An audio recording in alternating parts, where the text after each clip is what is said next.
ये कौन सा लड़खड़ा रहा है? हम हम तो एक भी विद्यार्थी नहीं रहे तो लड़खड़ा जाए। हाँ?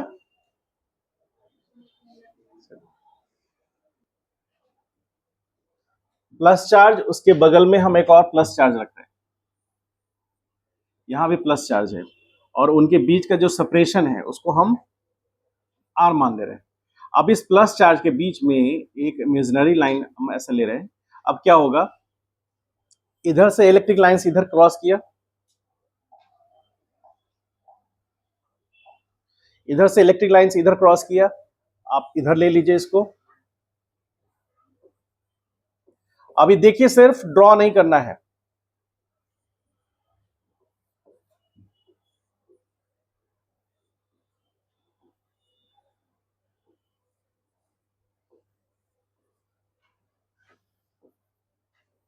कुछ समझ में आ रहा है? बताइए, कुछ समझ में आ रहा है या नहीं आ रहा है?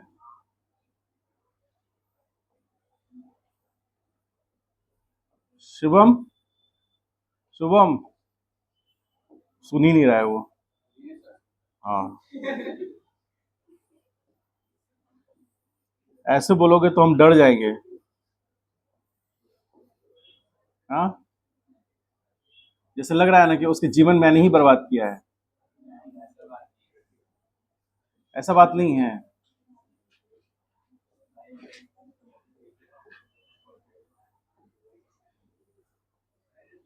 देखिए, इलेक्ट्रिक लाइंस एक दूसरे के साथ पे इंटरसेप्ट तो कभी नहीं करेगा, ये क्लियर है।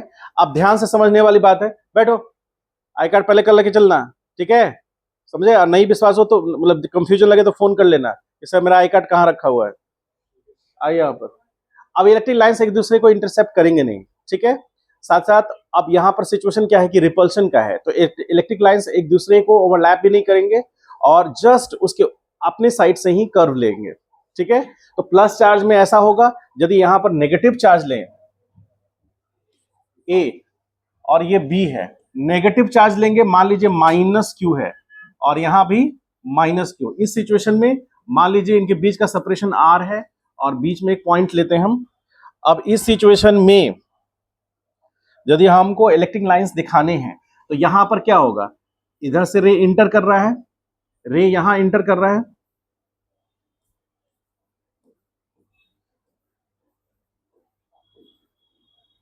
और यहां पर रे इंटर कर रहा है।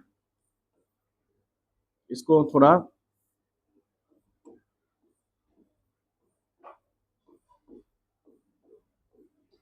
समझ पा रहे हैं सब लोग?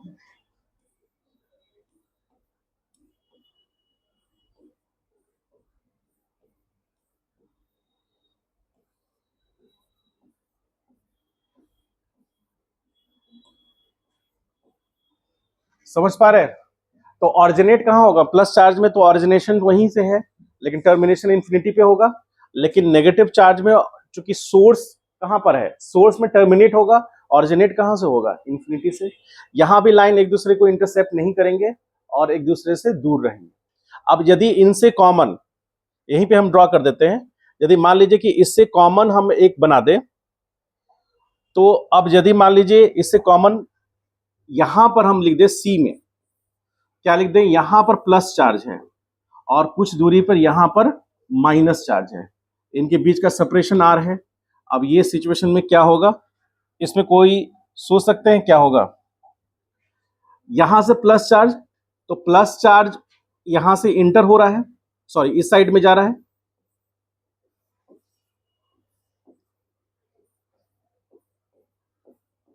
प्लस चार्ज होगा, यहां से नेगेटिव चार्ज, यहां से प्लस चार्ज जो निकलेगा वो कहां जाएगा, ठीक?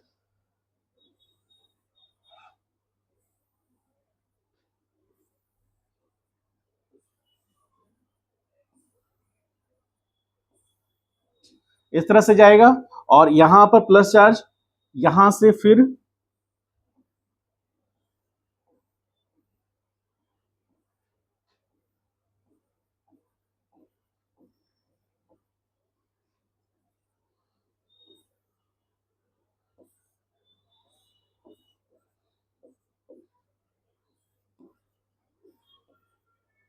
कुछ समझ में आ रहा है? तो प्लस चार्ज यहां से निकलेगा और किधर टर्न करेगा? क्यों करेगा? रीजन में आप सिंपल समझिए कि जैसे मैंने पहले बोला था कि नेगेटिव चार्ज एक तरह से सिंक का काम करेगा और पॉजिटिव चार्ज सोर्स की तरह काम करेगा। ठीक है, तो जैसे आप इसको ऐसे समझिए कि कोई भी सोर्स जहां से पानी आ रहा है, जैसे आप गंगा नदी को लेंगे तो मानसरोवर से पानी सोर्स है, वहां वहां से पानी निकला और वो जाके ड्रेन आउट कहां होगा? वे ऑफ बंगाल में। तो वे ऑफ बंगाल उसके लिए सिंक है और मानसरोवर उसके लिए क्या है? सोर्स है। ठीक है, तो उसी तरह यहां सोर्स हुआ और ये सिंक हुआ। तो जितने भी इलेक्ट्रिक लाइंस होंगे, क्योंकि वो एक दूसरे को इंटरसेप्ट करेगा नहीं, इसीलिए इंटर करेगा, सारे लाइंस इसमें इंटर करेंगे। जो लाइन इससे अपोजिट डायरेक्शन में वो टर्न करना चाहेंगे, लेकिन उसकी इंटेंसिटी इतनी ज्यादा नहीं है कि वो टर्न करके यहां आ जाए। समझ गए? तो लाइंस निकलेंगे पॉजिटिव चार्ज से, लेकिन वो टर्मिनेट कहां होंगे? सारे नहीं होंगे, क्योंकि ये जस्ट अपोजिट निकला है। तो इसको टर्न कराने के लिए वो एनर्जी चाहिए जो नहीं मिलेगा, और इसको यहां रिसीव भी नहीं कर पाएगा, रिसीव इसी साइड से करेगा। अब जैसे मान लीजिए ये प्लस माइनस का चार्ज हो गया, ये जो निकला हमें, ये हमें मिला किसका? प्लस प्लस का, ये माइनस माइनस का। और दोनों में, तीनों में कॉमन चीज क्या है? यदि कॉमन प्रॉपर्टीज देखें तो तीनों में कॉमन क्या है? कि सोर्स की तरह काम कर रहा है प्लस चार्ज, और सिंक की तरह काम कर रहा है, सिंक की तरह काम कौन कर रहा है? Minus charge. ठीक है, अब यहां पर यदि माइनस चार्ज देखे तो यहां पर इस माइनस चार्ज, ये माइनस चार्ज एक दूसरे को इंटरसेप्ट नहीं करेगा, यहां भी प्लस चार्ज एक दूसरे को इंटरसेप्ट नहीं करेगा। लेकिन ध्यान रखना है कि यहां पर क्या होगा? प्लस और माइनस में, इसमें क्या होगा? इसमें यहां का प्लस चार्ज का लाइंस इसके पास जाकर के टर्मिनेट होगा। इसीलिए आगे जाने के बाद हम आपको जस्ट इसी के बाद बताएंगे इलेक्ट्रिक डाइपोल। तो इलेक्ट्रिक डाइपोल एक ऐसा अरेंजमेंट है जिसमें प्लस और माइनस चार्ज का हम कॉम्बिनेशन लेते हैं, क्योंकि वहां से जो लाइंस निकलेंगे वो इसको रिसीव करेगा, ये ट्रांसमिट करेगा, ये रिसीव करेगा, यानी कि ये सोर्स होगा और वो सिंक हो जाएगा। इसको ड्रॉ कीजिए और कुछ पॉइंट्स लिखाते हैं।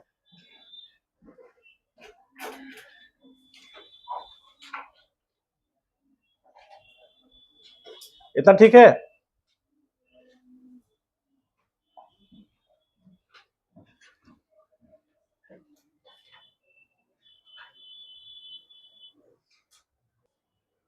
उसके मोशन का डायरेक्शन कौन सा होगा?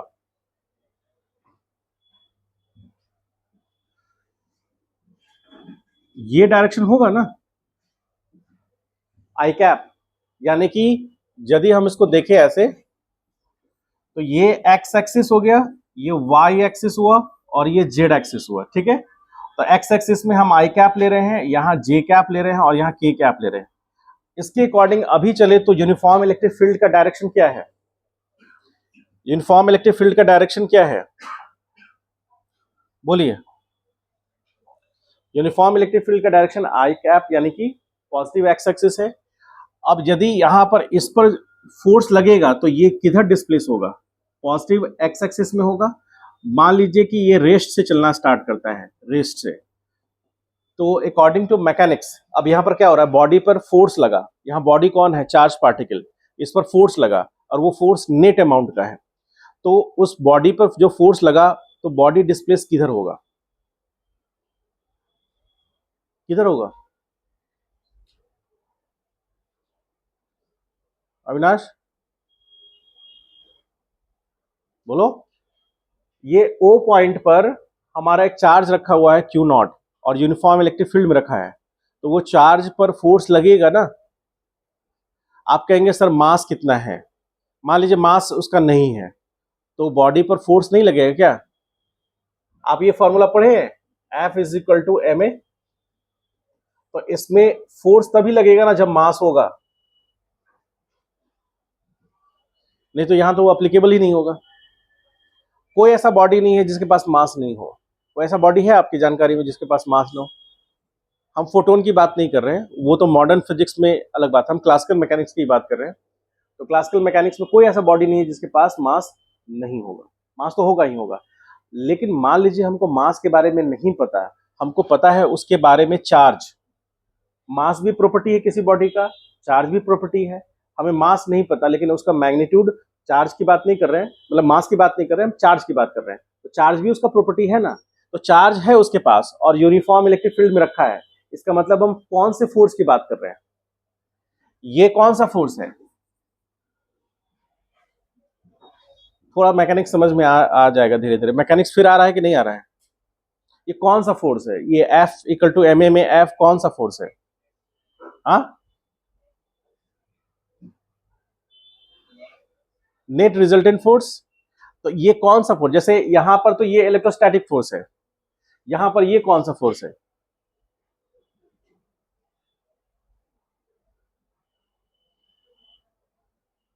बोलो। ये प्राइमरी फोर्स है या सेकेंडरी फोर्स है? प्राइमरी फोर्स और सेकेंडरी फोर्स पढ़ाए हैं आपको?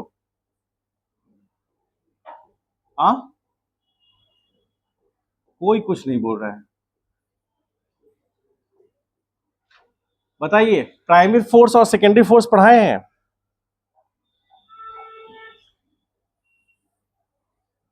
बोलिए, प्राइमरी फोर्स और सेकेंडरी फोर्स में क्या डिफरेंस है? कोई बोल सकता है? नहीं, पढ़ाई कर रहे हो? नहीं लगता है कर रहे हो।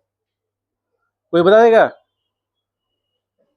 प्राइमरी फोर्स और सेकेंडरी फोर्स में क्या डिफरेंस है? बोलिए। When we call a vector is constant, क्या हुआ? When we call a vector will be constant. देखिए, हम लोग 12 के पहला चैप्टर को लगभग आगे बढ़ गए हैं बहुत हद तक, लेकिन अभी भी आपको वेक्टर्स यूज हो रहे हैं, वेक्टर के कॉन्सेप्ट यूज हो रहे हैं और मैकेनिक्स के कॉन्सेप्ट यूज हो रहे हैं। हम सबको बोले थे, कोई स्टूडेंट ऐसा नहीं है जिसको मैंने ये बात नहीं कहा कि आपको 11th का मैकेनिक्स मजबूत करना ही पड़ेगा यदि 12 के टॉपिक्स को समझिएगा। अब यहाँ पर आपको इलेक्ट्रोस्टैटिक फोर्स है, जब मैग्नेटिज्म पढ़ाएंगे तो मैग्नेटिक फोर्स होगा। यहाँ पर चार्ज है, वहां मैग्नेट होगा। ठीक है, यहाँ इलेक्ट्रिक डाइपोल है, वहां मैग्नेटिक डाइपोल होगा। यहाँ पर आपको इलेक्ट्रिक टॉर्क लगेगा, वहां मैग्नेटिक टॉर्क लगेगा। समझे? बिना 11 के टॉपिक को समझे हुए आप कुछ नहीं कर सकते हैं, हम बार बार कह रहे हैं। और आज तक हम ऐसे स्टूडेंट से नहीं मिले हैं जिस स्टूडेंट ने 11 को ठीक नहीं किया हो और उसका 12th बोर्ड में 90% आ गया हो। ठीक है, यदि आप सही में 12th बोर्ड में 90% से ज्यादा या मोर देन 80% से भी ज्यादा लाना चाहते हैं तो आपको 11 ठीक ठाक करना पड़ेगा। 11th के जो जो इंपॉर्टेंट चैप्टर्स हैं, टॉपिक्स हैं जो कि 12th में यूज होंगे, उसको ठीक करना पड़ेगा। उसमें सबसे पहले प्राइम नंबर पे आता है वेक्टर, उसके बाद आता है मैथमेटिकल फिजिक्स, उसके बाद आता है काइनेमेटिक्स, उसके बाद आता है डायनेमिक्स। ठीक है, और यदि उससे और लेवल बेहतर करना होगा तब आपको एसएचएम भी आना चाहिए, तब जाकर वो बेहतर होगा, अदरवाइज वो नहीं होगा। ये मेरा नहीं कहना है, ये सिलेबस है, सिलेबस की रिक्वायरमेंट है। और जो खास करके 12th बोर्ड, हम बिहार बोर्ड की बात नहीं कर रहे हैं, सीबीएसई बोर्ड की बात कर रहे हैं।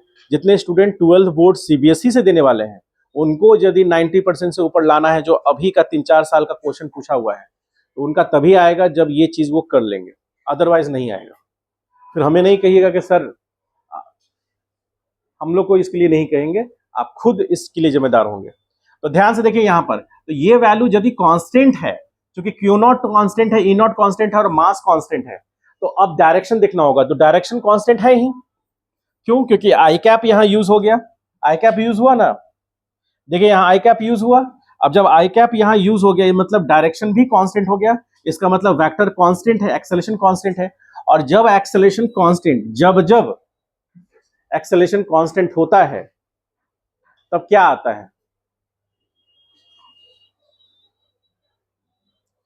तब तब हम काइनेमेटिक इक्वेशंस लगा सकते हैं।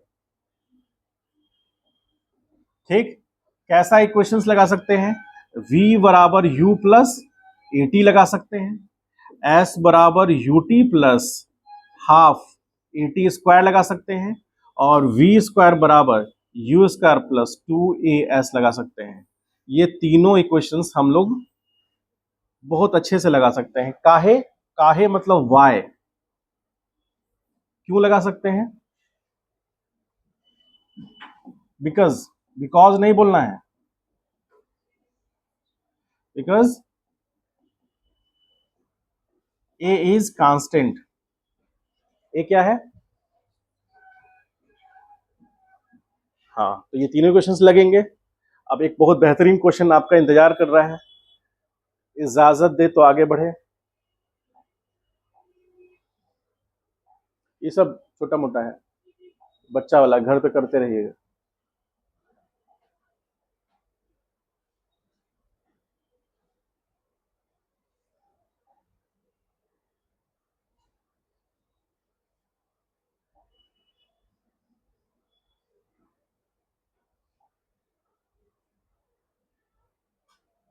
कॉन्स्टेंट्स,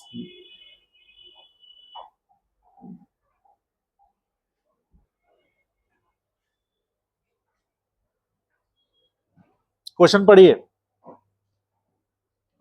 ये आया हुआ है आपके सीबीएसई बोर्ड में।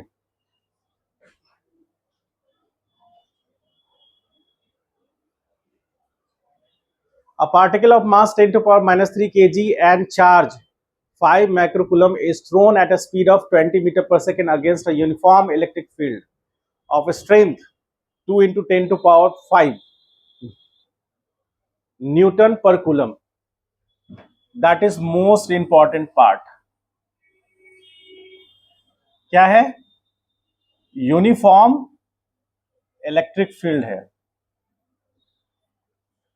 क्या हो रहा है भैया? यहां ना लिख के इधर लिखेंगे, यूनिफॉर्म इलेक्ट्रिक फील्ड। तो यूनिफॉर्म इलेक्ट्रिक फील्ड है, तो आप ये क्वेश्चन कर सकते हैं। ये क्वेश्चन 3 नंबर में आया है, ठीक है? कर सकते हैं क्या?